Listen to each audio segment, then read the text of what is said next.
In this video, we explain how to mount a PREMIO plus 2G actuator on an ARI control valve. For this, we need the following parts.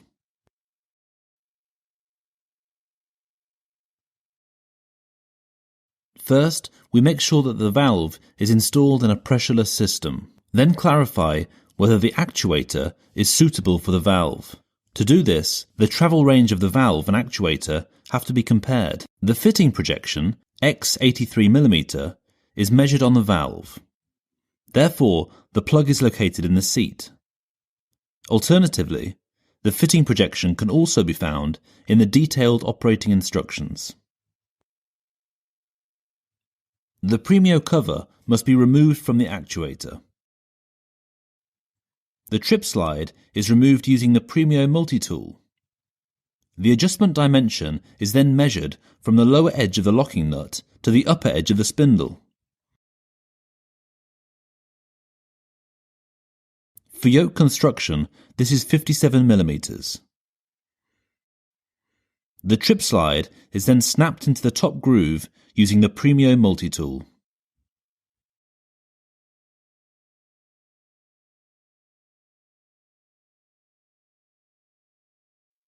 The coupling is screwed out of the torsion safety feature of the thrust actuator. Then move the valve plug to a medium travel position to protect the plug from damage. After that, slide the coupling over the valve stem and turn the flat hexagon nut and the threaded bushing onto the valve stem. Carefully press the plug back into the seat to measure the setting dimension, Y 102mm, and adjust if necessary.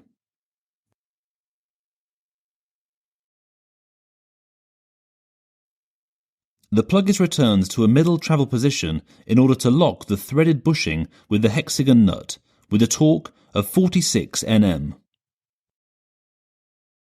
In the next step, the actuator is placed on the valve. To do this, press the plug back into the seat. The hand wheel of the actuator must point to the outlet side of the valve. The outlet side can be identified by the arrow on the valve. The driving spindle is lowered so far that it rests lightly on the threaded bushing.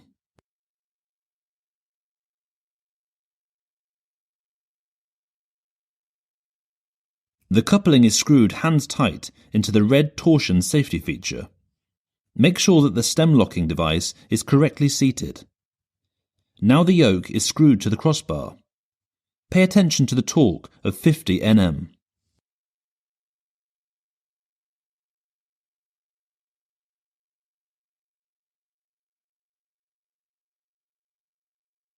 Then lift the plug slightly out of the seat using the hand wheel in order to screw the coupling to the torsion safety feature at a torque of 80 Nm.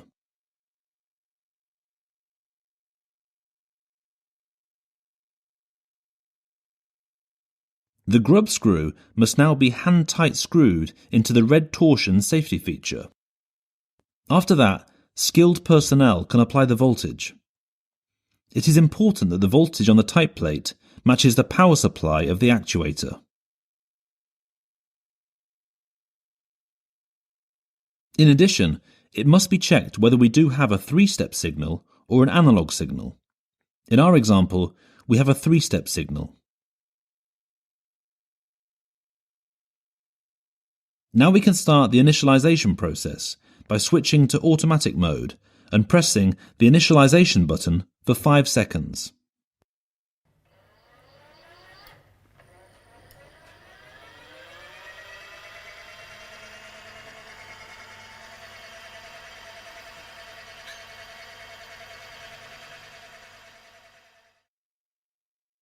After a successful initialization process, the green light lights up.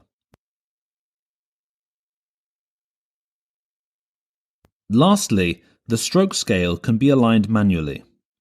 For this, the plug is located in the seat and the neutral axis will be adjusted with the upper end of red, the torsion safety feature.